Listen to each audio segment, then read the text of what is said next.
Hi friends, ಎಲ್ರಿಗೂ ನಮಸ್ಕಾರ. ನಾನು ಸುರೇಖಾ ನಿಮ್ಮನ್ನ ವೆಲ್ಕಮ್ ಮಾಡ್ಕೊಳ್ತಾ ಇದ್ದೀನಿ ನನ್ನ ಒಂದು ಟ್ಯಾರೋ ಚಾನಲ್ ಆದಂತಹ ವೀನಸ್ 71ಗೆ. ಹಾಗಿದ್ರೆ ಇವತ್ತಿನ ದಿನ ನಾವು ಚೆಕ್ ಮಾಡೋಣ. ಬರುವಂತ 1st of March ಇಂದ 15th of March ವರೆಗೂ ವೃಷಭ ರಾಶಿಯವರಿಗೆ ಏನೆಲ್ಲ ಚೇಂಜಸ್ ಬರ್ತಾ ಇದೆ ಲೈಫ್ ಅಲ್ಲಿ, ಏನೆಲ್ಲ ಹೋಗಿದೆ, ಆಗ್ತಾ ಇದೆ, ಮತ್ತೆ ಮುಂಬರುವ ದಿನಗಳಲ್ಲಿ ಏನ್ ನಡೀಬಹುದು, ಅವರ ಒಂದು ರಿಲೇಶನ್ಶಿಪ್ ಇರ್ಬಹುದು, ಕರಿಯರ್ ಇರ್ಬಹುದು, ಮತ್ತೆ ಅವರ ಒಂದು ಹೆಲ್ತ್ ಇರ್ಬಹುದು, ಏನ್ ಬರ್ತಾ ಇದೆ ಅಂತ ಒಂದ್ಸಾರಿ ಚೆಕ್ ಮಾಡೋಣ. ಮತ್ತೆ ಇದುವರೆಗೂ ನೀವು ರೀಡಿಂಗ್ ಅನ್ನ ಈ ಚಾನೆಲ್ ಅನ್ನ ಸಬ್ಸ್ಕ್ರೈಬ್ ಮಾಡಿಲ್ಲ ಅಂತಂದ್ರೆ ಒಂದ್ಸಾರಿ ಸಬ್ಸ್ಕ್ರೈಬ್ ಮಾಡ್ಕೊಳ್ಳಿ. ಸೊ ಅಷ್ಟೇ ಅಕ್ಯುರೇಟ್ ಆದಂತ ರೀಡಿಂಗ್ ನಿಮ್ಗೆ ಬರುತ್ತೆ. ಈ ಒಂದು ರೀಡಿಂಗ್ ಅನ್ನ married, unmarried, first second marriage, relationship ಅಲ್ಲಿರೋರು ಎಲ್ರು ಕೂಡ ನೋಡ್ಬೋದು ಅಂತ ಹೇಳ್ಬಹುದು. ಮತ್ತೆ ಎಷ್ಟು ನಿಮ್ಗೆ ರೆಸೋನೇಟ್ ಆಗುತ್ತೆ ಅದನ್ನ ನನಗೆ ಕಮೆಂಟ್ ಅಲ್ಲಿ ತಿಳಿಸಿ. ಹಾಗೆ ಎಷ್ಟು ರೆಸೋನೇಟ್ ಆಗುತ್ತೆ ಅಷ್ಟನ್ನ ಮಾತ್ರ ತಗೊಳ್ಳಿ, ಉಳಿದಿದ್ದು ಆಸ್ ಎ ಗೈಡ್ಲೈನ್ಸ್ ಅಂತ ತಗೊಳ್ಳಿ ಅಂತ ಹೇಳ್ಬಹುದು. ಹಾಗಿದ್ರೆ ನೋಡೋಣ ಬನ್ನಿ, ನಿಮ್ಗೆ ಏನು ಒಂದು ಪ್ರಾಬ್ಲಮ್ಸ್ ಬರ್ತಾ ಇದೆ ಮತ್ತೆ ಅದಕ್ಕೆ ಏನ್ ನಾವು ಗೈಡೆನ್ಸ್ ಏನ್ ಬರ್ತಾ ಇದೆ ಅಂತ ಕೂಡ ಚೆಕ್ ಮಾಡ್ಕೊಂಡು ಬರೋಣ. ಓಕೆ, ಫಸ್ಟ್ ಆಫ್ ಆಲ್ ನಾನು ಹೆಲ್ತ್ ವೈಸ್ ನೋಡ್ತಾ ಇದ್ರೆ ವೃಷಭ ರಾಶಿ ಅವರಿಗೆ, ಸೊ ಹೆಲ್ತ್ ಅಲ್ಲಿ ಯಾಕೋ ಒಂಥರ ಮನಸ್ಸು ಯಾಕೋ ಉದಾಸೀನವಾಗಿರುವಂತದ್ದು ಕಾಣ್ತಾ ಇದೆ ನನ್ಗೆ. ಎಲ್ಲೋ ಒಂದ್ ಕಡೆ ಯಾರೋ ಹರ್ಟ್ ಮಾಡಿದ್ದಾರೆ, ಏನೋ ಥಿಂಕ್ ಮಾಡ್ತಾ ಇದ್ರಿ, ಇದಕ್ಕಿಂತ ಮುಂಚೆ ಏನೋ ಒಂದು ಘಟನೆ ನಡೆದಿದೆ ನಿಮ್ದ್ರೊಳಗೆ. ಓಕೆ, ಏನೋ ಘಟನೆ ನಡೆದಿದೆ, ಅದ್ರ ಬಗ್ಗೆ ಥಿಂಕ್ ಮಾಡ್ತಾ ಇದ್ರಿ, ಬಟ್ ಬರುವಂತ ಇವಾಗ ಪ್ರೆಸೆಂಟ್ ಮೂಮೆಂಟ್ ನ ನೋಡ್ತಾ ಇದ್ದೀನಿ. ಸೊ ಅದರಿಂದ ನೀವು ಹೀಲ್ ಆಗಿ ಹೊರಗಡೆ ಬರ್ತಾ ಇದ್ದೀರಾ. ಓಕೆ, ಏನೋ ಮನಸ್ಸಿನ ಒಂದು ಗಾಯದಿಂದ ತುಂಬಾನೇ ನೋವು ಆಗ್ತಾ ಇತ್ತು, ಅದು ನಿಮ್ಮ ಒಂದು ಹೆಲ್ತ್ ಮೇಲೆ ಇಂಪ್ಯಾಕ್ಟ್ ಆಗ್ತಾ ಇರುವಂತದ್ದು. ಮೇಲಿಂದ ಮೇಲೆ ನಿಮ್ಗೆ ಮೋಸ್ಟ್ಲಿ ಈ ಒಂದು ದಿನಗಳಲ್ಲಿ ನಿಮ್ಗೆ ಮೇಲಿಂದ ಮೇಲೆ ಏನಾಗ್ತಾ ಇದೆ, ಪದೇ ಪದೇ ನಿಮ್ಗೆ ಹೆಲ್ತ್ ಇಶ್ಯೂಸ್ ಬರ್ತಾ ಇದೆ. ಡೋಂಟ್ ವರಿ, ನೀವು ರಿಕವರ್ ಆಗ್ತೀರಾ, ಏನು ಪ್ರಾಬ್ಲಮ್ ಏನು ಇಲ್ಲ. ಯಾಕಂತಂದ್ರೆ ನಿಮ್ಗೇನ್ ಮಾನಸಿಕವಾಗಿರುವಂತದ್ದು ಏನ್ ಆಗ್ತಾ ಇದೆ ಅದು ನಿಮ್ಮ ಹೆಲ್ತ್ ಅಲ್ಲಿ ಇಂಪ್ಯಾಕ್ಟ್ ಆಗ್ತಾ ಇರುವಂತದ್ದು. ಓಕೆ, ಅಂದ್ರೆ ಇವಾಗ ನೋಡಿ ಹೆಲ್ತ್ ವೈಸ್ ಹೇಗೆ ನಾ ಹೇಳ್ಬೇಕು ಅಂತಂದ್ರೆ, ಒಂದ್ ಸಣ್ಣ ಪುಟ್ಟ ನೆಗಡಿ ಅಂತ ಬರುತ್ತೆ, ಅದಕ್ಕೆ ನೀವು ಹಾಸ್ಪಿಟ್ಲಿಗೆ ಹೋಗ್ತೀರಾ, ಎಲ್ಲಾ ಮೆಡಿಸಿನ್ಸ್ ಎಲ್ಲ ತಗೊಳ್ತೀರಾ. ಸೊ ಅದು ನಿಮ್ಗೆ ಕಡಿಮೆ ಆಗುತ್ತೆ, ಮತ್ತೆ ಇನ್ನೊಂದೇನೋ ಉಲ್ಬಣ ಆಗ್ತದೆ, ಹೊಟ್ಟೆ ನೋವು ಅಂತ ಬರುವಂತದ್ದು. ಸೊ ಇವಾಗ ಪ್ರೆಸೆಂಟ್ ಮೂಮೆಂಟ್ ಅಲ್ಲಿ ಆ ರೀತಿ ನಡೀತಾ ಇದೆ, ಬಟ್ ಅದು ನಿಮ್ಗೆ ಹೀಲ್ ಆಗುತ್ತೆ, ಹೀಲ್ ಮಾಡ್ಕೊಳ್ತಾ ಇದ್ದೀರಾ ನೀವು. ಖಂಡಿತವಾಗೂ ಅದರಿಂದ ಹೊರಗಡೆ ಬಂದೇ ಬರ್ತೀರಾ ಬರುವಂತ ದಿನಗಳಲ್ಲಿ, ನೋ ಡೌಟ್. ಓಕೆ, ಹಾಗಿದ್ರೆ ನಿಮ್ಗೆ ಗೈಡೆನ್ಸ್ ಏನ್ ಬರ್ತಾ ಇದೆ ಹೆಲ್ತ್ ವೈಸ್ ಅಂತಂದ್ರೆ, ನೋಡಿ ನಿಮ್ಮನ್ನ ನೀವು ತುಂಬಾನೇ ಸ್ಟ್ರಿಕ್ಟ್ ಆಗಿ ಇಟ್ಕೊಳ್ಳೋದು, ಆ ರೀತಿ ಎಲ್ಲ ಮಾಡ್ಲಿಕ್ಕೆ ಹೋಗ್ಬೇಡಿ. ಅಗ್ರೆಷನ್ ಅಲ್ಲಿ ಇರೋದು, ಸ್ವಲ್ಪ ಸಿಟ್ಟನ್ನ ಕಡಿಮೆ ಮಾಡ್ಕೊಳ್ಳಿ. ರೆಸ್ಟ್ರಿಕ್ಷನ್ಸ್ ಎಲ್ಲ ಏನು ಬೇಡ. ಹೆಲ್ತ್ ವೈಸ್ ಅಂತ ಬಂದಾಗ ರೆಸ್ಟ್ರಿಕ್ಷನ್ಸ್ ನಾನು ಅದು ಮಾಡಬಾರ್ದು ಇದು ಮಾಡಬಾರ್ದು ಇಲ್ಲ. ಹೆಲ್ತ್ ಅಂತ ಬಂದಾಗ ಫಸ್ಟ್ ಪ್ರಯಾರಿಟಿ ಯಾವಾಗ್ಲೂ ನಾವು ಹೆಲ್ತ್ಗೆನೆ ಕೊಡ್ಬೇಕು. ಇಲ್ಲಿಯೂ ಕೂಡ ಅದೇ ಬರ್ತಾ ಇದೆ ನಿಮ್ಗೆ. ಏನ್ ಮಾಡ್ಬೇಕು ಹಾಗಿದ್ರೆ, ಸ್ವಲ್ಪ ಕೋಪ ಕಡಿಮೆ ಮಾಡ್ಕೋಬೇಕು. ಯಾಕೋ ನನ್ಗೆ ಅಲ್ಲಿ ಒಂದ್ ಸ್ವಲ್ಪ ಪ್ರಾಬ್ಲಮೆಟಿಕ್ ಅಂತ ತೋರಿಸ್ತಾ ಇದೆ. ತುಂಬಾ ಒಂದು ಕೋಪದಲ್ಲಿ ಇರ್ತೀರಾ ಯಾವಾಗ ನೋಡಿದ್ರು ನೀವು. ಓಕೆ, ಸೊ ಹಾಗಾಗಿ ಇದು ನಿಮ್ಗೆ ಎಲ್ಲೋ ಫಿಸಿಕಲ್ ಹೆಲ್ತ್ಗೆ ಎಲ್ಲೋ ಒಂದ್ ಕಡೆ ಪ್ರಾಬ್ಲಮ್ ಆಗತ್ತೆ. ನೀವು ಒಳ್ಳೆ ಡಾಕ್ಟರ್ಗೆ ಕನ್ಸಲ್ಟ್ ಮಾಡಿ, ಖಂಡಿತ ಟ್ರೀಟ್ಮೆಂಟ್ ತಗೊಳ್ಳಿ. ಒಳ್ಳೆ ಡಾಕ್ಟರ್ಗೆ ಕನ್ಸಲ್ಟ್ ಮಾಡಿ ಅವ್ರು ಏನ್ ಹೇಳ್ತಾರೆ ಅದನ್ನ ಎಲ್ಲ ಪ್ರಿಕಾಷನ್ಸ್ ಅನ್ನ ತಗೊಳ್ಳಿ. ಓಕೆ, ಮತ್ತೆ ನಿಮ್ಗೆ ಸ್ವಲ್ಪ ಇನ್ನೂ ಹೇಳ್ಬೇಕು ನಾನು ಅಂತಂದ್ರೆ ಹೆಲ್ತ್ ಅಲ್ಲಿ ನಿಮ್ಗೆ ಹೋಮಿಯೋಪತಿ ಅಥವಾ ಆಯುರ್ವೇದಿಕ್ ಟ್ರೀಟ್ಮೆಂಟ್ ತಗೊಂಡ್ರೆ ಚೆನ್ನಾಗಿರುತ್ತೆ ಅಂತ ಬರ್ತಾ ಇದೆ. ರಿಕವರ್ ಆಗುತ್ತೆ ನಿಮ್ಗೆ. ಇವಾಗ ಪ್ರೆಸೆಂಟ್ ಮೂಮೆಂಟ್ ಅಲ್ಲಿ ರಿಕವರ್ ಆಗ್ತಾ ಇದ್ದೀರಾ ಅದರಿಂದ, ಬಟ್ ಬರೋ ಅಂತ ದಿನಗಳಲ್ಲಿ ಕೂಡ ನಿಮ್ಗೆ ಈ ರೀತಿ ಸಮಸ್ಯೆಗಳು ಕಾಣಿಸ್ಬಾರ್ದು ಅಂತಂದ್ರೆ ಟ್ರೀಟ್ಮೆಂಟ್ ಕಂಪಲ್ಸರಿ ತಗೊಳ್ಳಿ. ಆ ರೀತಿ ಏನು ದೊಡ್ಡ ಮಟ್ಟದ್ದೇನು ಇರೋದಿಲ್ಲ, ಸಣ್ಣ ಪುಟ್ಟನೇ ನಮ್ಗೆ ತೊಂದರೆಗಳು ಮಾಡೋದಲ್ವಾ, ಮೇಲಿಂದ ಮೇಲೆ ನಾವು ಅದನ್ನ ಪ್ರಿಕಾಷನ್ಸ್ ತಗೊಳ್ಳಿಲ್ಲ ಅಂತಂದ್ರೆ. ಸೊ ಅದು ಇಲ್ಲಿ ರಿಫ್ಲೆಕ್ಟ್ ಆಗ್ತಾ ಇರುವಂತದ್ದು. ಒಂದ್ಸಾರಿ ಡಾಕ್ಟರ್ಗೆ ಕನ್ಸಲ್ಟ್ ಮಾಡಿ ಆಯುರ್ವೇದಿಕ್ ಮತ್ತೆ ಹೋಮಿಯೋಪತಿ ಟ್ರೀಟ್ಮೆಂಟ್ ಕಡೆ ಸ್ವಲ್ಪ ಜಾಸ್ತಿ ಒಲವಿರ್ಲಿ, ನಿಮ್ಗೆ ಬೇಗ ಕಡಿಮೆ ಆಗುವಂತ ಚಾನ್ಸಸ್ ಇದೆ ಇಲ್ಲಿ.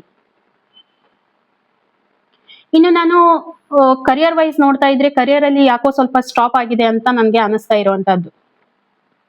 ಸ್ಟಾಪ್ ಅಂತಂದ್ರೆ ಇದಕ್ಕಿಂತ ಮುಂಚೆ ನೀವು ಏನೋ ಒಂದು ಕೆಲಸ ಮಾಡಿದೀರಾ, ಅದಕ್ಕೆ ಫ್ರೂಟ್ಫುಲ್ ಆದಂತ ರಿಸಲ್ಟ್ ಬಂದಿಲ್ಲ. ಕರಿಯರ್ ಅಲ್ಲಿ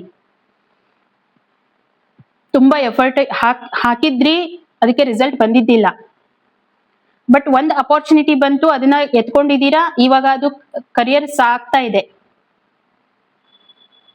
ಮುಂಬರುವ ದಿನಗಳಲ್ಲಿ ಕೂಡ ಬೇರೆ ಬೇರೆ ಥಾಟ್ಸ್ ನಿಮ್ಗೆ ಬರುತ್ತೆ. ನಿಮ್ಮ ಒಂದು ಬಿಸ್ನೆಸ್ ಇರ್ಬೋದು, ದುಡ್ಡು ಮಾಡುವಂತದ್ದು ಚಾನ್ಸಸ್ ಇನ್ನು ಜಾಸ್ತಿ ಬರುತ್ತೆ ನಿಮ್ಗೆ. ಓಕೆ, ತುಂಬಾ ಚೆನ್ನಾಗಿ ಅದನ್ನ ಹ್ಯಾಂಡಲ್ ಮಾಡ್ಕೊಂಡು ಹೋಗ್ಬೇಕು ಅನ್ನೋಂತ ಇಂಟೆನ್ಷನ್ಸ್ ಕೂಡ ನಿಮ್ದಿದೆ.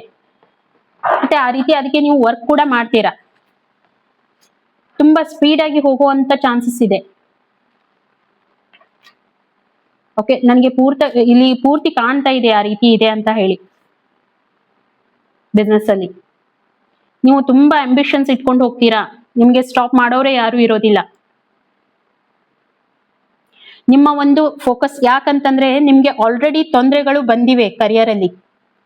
ಮುಂಚೆ ನೀವು ಏನೋ ಮಾಡಿದ್ರಿ, ಅದಕ್ಕೆ ನಿಮ್ಗೆ ರಿಸಲ್ಟ್ ಸಿಕ್ಕಿದ್ದಿಲ್ಲ. ಸೊ ಹೇಗೆ ನಿಮ್ಗೆ ಅಪಾರ್ಚುನಿಟಿ ಬಂತು, ಅದನ್ನ ನೀವು ಗ್ರಾಬ್ ಮಾಡ್ಕೊಂಡಿದ್ದೀರಾ. ಸೊ ಅದು ಎಷ್ಟು ನೀವು ಸ್ಟಕ್ ಆಗಿದ್ದೀರಾ ಅದರಲ್ಲಿ ಅಂತಂದ್ರೆ, ಎಷ್ಟು ಫೋಕಸ್ಡ್ ಆಗಿದ್ದೀರಾ ಅಂತಂದ್ರೆ, ಬರುವಂತ ದಿನಗಳಲ್ಲಿ ಕೂಡ ಈ ಒಂದು 1st to 15th ಮಾರ್ಚ್ ಒಳಗಡೆ ನಿಮ್ಮ ಕರಿಯರ್ ತುಂಬಾ ಚೆನ್ನಾಗಿ ಹೋಗುತ್ತೆ.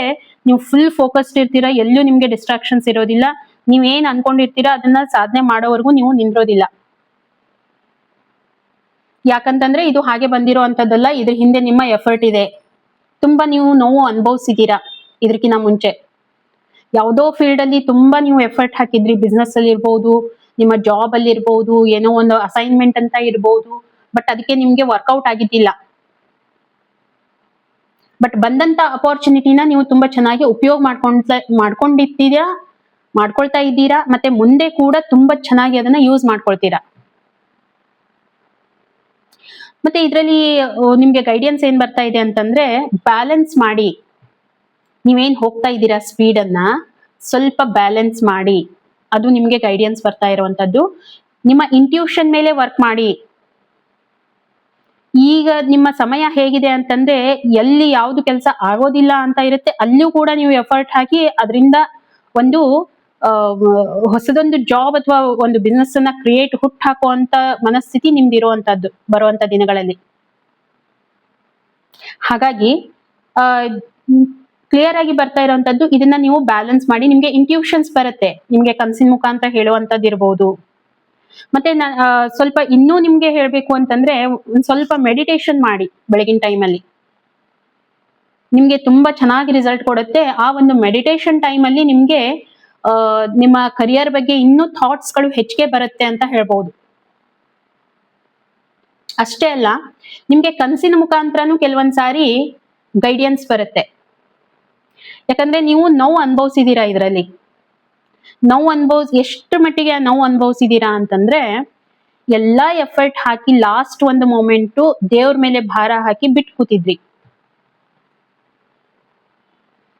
ಓಕೆ, ಆ ಮಟ್ಟಕ್ಕೂ ನೀವು ಹೋಗಿದ್ದೀರಾ. ಬಟ್ ಓಕೆ, ಅದಕ್ಕೆ ತಕ್ಕ ಹಾಗೆ ನಿಮ್ಗೆ ರಿಸಲ್ಟ್ ಬಂದೇ ಬರುತ್ತೆ. ಅದಕ್ಕೆ ಏನ್ ಮಾಡಿ, ಸ್ವಲ್ಪ ಮೆಡಿಟೇಷನ್ ಮಾಡಿ. ನಿಮ್ಗೆ ಇನ್ನೂ ಅಕ್ಯುರೇಟ್ ಆಗಿ ನಿಮ್ಮ ಒಂದು ಕನಸಲ್ಲಿ ಇರ್ಬೋದು, ನಿಮ್ಮ ಒಂದು ಮೆಡಿಟೇಟಿಂಗ್ ಟೈಮ್ ಅಲ್ಲಿ ಬರುವಂತದ್ದು ಚಾನ್ಸಸ್ ಇದೆ. ಹಾಗೆ ಇನ್ನು ನಾನು ರಿಲೇಶನ್ಶಿಪ್ ಅನ್ನ ನೋಡಿದಾಗ, ರಿಲೇಶನ್ಶಿಪ್ ಕೂಡ ನಿಮ್ದು ತುಂಬಾನೇ ಚೆನ್ನಾಗಿ ನೀವು ನಡೆಸ್ಕೊಂತಾ ಬರ್ತಾ ಇದ್ದೀರಾ. ಒಂದು ಅಥರೈಸ್ಡ್ ಪರ್ಸನ್ ಆಗಿ ನೀವು ಮನೆಯಲ್ಲಿ ಎಲ್ಲವನ್ನು ಬ್ಯಾಲೆನ್ಸ್ ಮಾಡ್ತಾ ಇದ್ದೀರಾ. ನಿಮ್ಮ ಜಾಬು ಬಿಡ್ತಾ ಇಲ್ಲ, ನಿಮ್ಮ ಒಂದು ರಿಲೇಶನ್ಶಿಪ್ ಬಿಡ್ತಾ ಇಲ್ಲ. ನಿಮ್ಮ ಜವಾಬ್ದಾರಿಗಳು ಏನಿದೆ ಅದನ್ನ ತುಂಬಾ ಅಕ್ಯುರೇಟ್ ಆಗಿ ಮಾಡ್ತಾ ಇದ್ದೀರಾ. ನೀವು ಯಾವ ರೀತಿ ಅಂತಂದ್ರೆ, ಎಲ್ಲಾನು ಚೆನ್ನಾಗಿ ಬ್ಯಾಲೆನ್ಸ್ ಮಾಡ್ಕೊಂಡು ಹೋಗ್ತಾ ಬಟ್ ಪ್ರೆಸೆಂಟ್ ಮೂಮೆಂಟ್ ಏನಿದೆ ಅಲ್ವಾ, ಸ್ವಲ್ಪ ನಿಮ್ಮ ಲಕ್ಷ್ಯ ಏನಿದೆ ಕರಿಯರ್ ಮೇಲೆ ತುಂಬಾನೇ ಇದೆ. ನೀವು ನಿಮ್ಮ ಫ್ಯಾಮಿಲಿಗೆ ಟೈಮ್ ಕೊಡ್ಲಿಕ್ಕೆ ಆಗ್ತಾ ಇಲ್ಲ ಪ್ರೆಸೆಂಟ್ ಮೂಮೆಂಟ್ ಅಲ್ಲಿ. ಸೊ ಇದು ನಿಮ್ಗೆ ಇಶ್ಯೂ ಕ್ರಿಯೇಟ್ ಆಗುತ್ತೆ ಮುಂಬರುವ ದಿನಗಳಲ್ಲಿ. ಯಾಕೆ ನಾನು ಹೇಳ್ತಾ ಇದ್ದೇನೆ ಅಂತಂದ್ರೆ, ನಿಮ್ಮ ಫೋಕಸ್ ಇರೋದು ಪೂರ್ತಿ ನಿಮ್ಮ ಕರಿಯರ್ ಮೇಲೆ, ನಿಮ್ಮ ಅಂಬಿಷನ್ಸ್ ಮೇಲೆ. ಬಟ್ ಅದು ಯಾವ ರೀತಿ ಇದೆ, ರಿಲೇಶನ್ಶಿಪ್ಗೆ ಅಷ್ಟು ಪ್ರಯಾರಿಟಿ ನೀವು ಕೊಡ್ತಾ ಇಲ್ಲ. ಓಕೆ, ಟೈಮ್ ಕೊಡ್ಲಿಕ್ಕೆ ಆಗ್ತಾ ಇಲ್ಲ ನಿಮ್ಗೆ. ಅಂತ ಪರಿ ಏನು ಆಗೋದಿಲ್ಲ. ಬಟ್ ನೋಡಿ ಏನಾಗುತ್ತೆ, ಕೆಲವೊಂದ್ಸಾರಿ ನಾವು ಟೈಮ್ ಕೊಡ್ಲಿಲ್ಲ ಅಂತಂದ್ರೆ ಮುಂಬರುವ ದಿನಗಳಲ್ಲಿ ರಿಲೇಶನ್ಶಿಪ್ ಅಲ್ಲಿ ನಿಮ್ಗೆ ಪ್ರಾಬ್ಲಮೆಟಿಕ್ ಕ್ರಿಯೇಟ್ ಆಗುತ್ತೆ. ಅದಕ್ಕೆ ನಿಮ್ ಇಲ್ಲಿ ಕ್ಲಿಯರ್ ಆಗಿ ಕಾಣ್ತಾ ಇದೆ, ಬೇರೆ ಎಲ್ಲೂ ಇಲ್ಲ. ನಿಮ್ಮ ಹೆಲ್ತ್ ಸ್ವಲ್ಪ ಪ್ರಾಬ್ಲಮ್ ಇದೆ, ಅದನ್ನ ತೋರಿಸ್ಕೊಂಡ್ರೆ ಕ್ಯೂರ್ ಆಗತ್ತೆ. ಇನ್ನು ನಾನು ಕರಿಯರ್ ವೈಸ್ ಅಂತೂ ತುಂಬಾ ಚೆನ್ನಾಗಿದೆ ಅಂತ ಆಲ್ರೆಡಿ ಹೇಳಿದ್ದೀನಿ. ಇನ್ನು ನಿಮ್ಗೆ ಮೇನ್ ಏನಪ್ಪಾ ಅಂತಂದ್ರೆ ಈ ಒಂದು ರಿಲೇಶನ್ಶಿಪ್ ಅಲ್ಲಿ ಈ ರೀತಿ ಪ್ರಾಬ್ಲಮ್ ಕ್ರಿಯೇಟ್ ಆಗುವಂತ ಚಾನ್ಸ್ ಇದೆ. ಎದಕ್ಕಂತಂದ್ರೆ ನೀವು ನಿಮ್ಮ ಫ್ಯಾಮಿಲಿಗೆ ಟೈಮ್ ಕೊಡ್ಲಿಕ್ಕೆ ಆಗ್ತಾ ಇಲ್ಲ. ಓಕೆ, ಇದು ಫ್ಯೂಚರ್ ರೀಡಿಂಗ್ ಆಗಿದೆ, ಹಾಗಾಗಿ ನೀವು ನೋಡ್ಕೊಳ್ಳಿ. ಎಲ್ಲಿಯೂ ನಿಮ್ಗೆ ಟೈಮ್ ಸಿಗ್ತಾ ಇಲ್ಲ, ಏನಾಗ್ತಾ ಇಲ್ಲ, ಅದನ್ನ ಯಾವ ರೀತಿ ಕವರ್ ಮಾಡ್ಕೋಬೇಕು.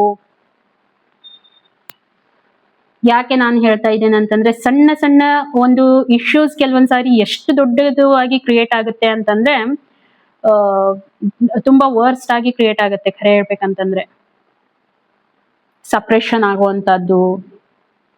ಈ ರೀತಿ ಎಲ್ಲ ನಾನು ಈ ರೀತಿ ಹೇಳ್ತೀನಿ ಅಂತ ನೀವು ತಪ್ಪಾಗಿ ತಿಳ್ಕೊಳ್ಳಿ. ಎಲ್ರ ಲೈಫಲ್ಲೂ ಇದು ಆಗ್ಬೇಕಂತಲ್ಲ, ಯಾರಿಗೆ ರಿಲೇಟ್ ಆಗುತ್ತೆ ಅವ್ರಿಗೆ ಮಾತ್ರ ನಾನು ಹೇಳ್ತಾ ಇರುವಂತದ್ದು. ಸ್ವಲ್ಪ ಗಮನ ಕೊಡಿ. ಓಕೆ, ಕನ್ಫ್ಯೂಷನ್ಸ್ ಬೇಡ, ನಿಮಗೆ ಕನ್ಫ್ಯೂಷನ್ಸ್ ಬೇಡ. ರಿಲೇಶನ್ಶಿಪ್ ಅಲ್ಲಿ ಕ್ಲಾರಿಟಿ ಇಟ್ಕೊಳ್ಳಿ. ಎಲ್ಲ ಇದ್ದು ನೀವೇ ಕಣ್ಣಿಗೆ ಬಟ್ಟೆ ಕಟ್ಕೊಂಡು ಕೂಡೋದು ಬೇಡ. ನಿಮ್ಗೆ ಕಾಣ್ತಾ ಇದೆ ನಿಮ್ಮ ಫೋಕಸ್ ಇಲ್ಲಿದೆ, ನೀವು ಮನೆಯಲ್ಲಿ ಟೈಮ್ ಕೊಡ್ಲಿಕ್ಕೆ ಆಗ್ತಾ ಇಲ್ಲ, ಅದು ಮುಂದೆ ಒಂದಿನ ಸಮಸ್ಯೆಗೆ ಉಲ್ಬಣ ಮಾಡುತ್ತೆ ಅಂತ ಗೊತ್ತಾಗ್ತಾ ಇದೆ. ಹಾಗಾಗಿ ಕಣ್ ಕಟ್ಕೊಂಡು ಕೂಡ್ಬೇಡಿ. ಕನ್ಫ್ಯೂಷನ್ಸ್ ಬೇಡನೇ ಬೇಡ. ನೀವು ತುಂಬಾ ಪ್ಯೂರ್ ಹಾರ್ಟೆಡ್ ಪರ್ಸನ್ ಇದ್ದೀರಾ. ಎಸ್, ತುಂಬಾ ಪ್ಯೂರ್ ಹಾರ್ಟೆಡ್ ಪರ್ಸನ್. ನೀವು ಪ್ರಯಾರಿಟಿ ಕೂಡ ಕೊಡ್ತೀರಾ. ಬಟ್ ಇವಾಗ ನಿಮ್ಗೆ ಟೈಮ್ ಸಿಗ್ತಾ ಇಲ್ಲ. ಸ್ವಲ್ಪ ಟೈಮ್ ತಗೊಳ್ಳಿ. ನೀವೇ ಟೈಮ್ ತೆಗಿಬೇಕು. ಟೈಮ್ ತಾನಾಗ್ಲೇ ಬರೋದಿಲ್ಲ. ನೀವೇ ಸ್ವಲ್ಪ ಟೈಮ್ ಅನ್ನ ತಗೊಂಡು ನಿಮ್ಮ ಒಂದು ರಿಲೇಶನ್ಶಿಪ್ ಅಲ್ಲಿ ಟೈಮ್ ಕೊಡಿ, ಪ್ರಯಾರಿಟಿ ಕೊಡಿ ಅವ್ರಿಗೂ ಕೂಡ. ಬರೀ ನೀವು ಜಸ್ಟ್ ಹೆಲ್ತ್ ಅಥವಾ ನೀವು ಕರಿಯರ್ ಅಲ್ಲಿ ಮುಂದೆ ಹೋದ್ರೆ ಅಷ್ಟೇ ಅಲ್ಲ, ನಾವು ಎಲ್ಲಾನು ಒಂದು ಅಚೀವ್ಮೆಂಟ್ ಮಾಡಿದ ನಂತರ ನಮ್ಮ ಜೊತೆಗೆ ಒಂದು ಫ್ಯಾಮಿಲಿ ಇರ್ಬೇಕಾಗತ್ತೆ ಸೆಲೆಬ್ರೇಷನ್ಗೆ. ನಾವು ಒಬ್ರೇ ಅಂತೂ ಸೆಲೆಬ್ರೇಷನ್ ಮಾಡ್ಲಿಕ್ಕೆ ಆಗೋದಿಲ್ಲ. ನಮ್ಮ ಅಚೀವ್ಮೆಂಟ್ ಅನ್ನ ಫ್ಯಾಮಿಲಿ ಬೇಕೇ ಅಲ್ವಾ. ನಮ್ಮ ವೆಲ್ ವಿಷರ್ಸ್ ಬೇಕು, ನಮ್ಮ ಪಾರ್ಟ್ನರ್ ಬೇಕು, ನಮ್ಮ ಲವ್ ಒನ್ಸ್ ಬೇಕು. ಸೊ ಅದು ಇಲ್ಲ ಅಂತಂದ್ರೆ ಸೆಲೆಬ್ರೇಷನ್ ಅನಿಸ್ಕೊಳ್ಳೋದಿಲ್ಲ. ಓಕೆ, ಹಾಗಿದ್ರೆ ಈ ಒಂದು ರೀಡಿಂಗ್ ನಿಮ್ಗೆ ಹೇಗೆ ಅನಿಸ್ತು ನನಗೆ ಖಂಡಿತ ಕಮೆಂಟ್ ಮುಖಾಂತರ ತಿಳಿಸಿ. ಸಿಗೋಣ ಇನ್ನೊಂದು ವಿಡಿಯೋದಲ್ಲಿ. ಅಲ್ಲಿವರೆಗೂ ಎಲ್ರಿಗೂ ಕೂಡ ಥ್ಯಾಂಕ್ ಯು.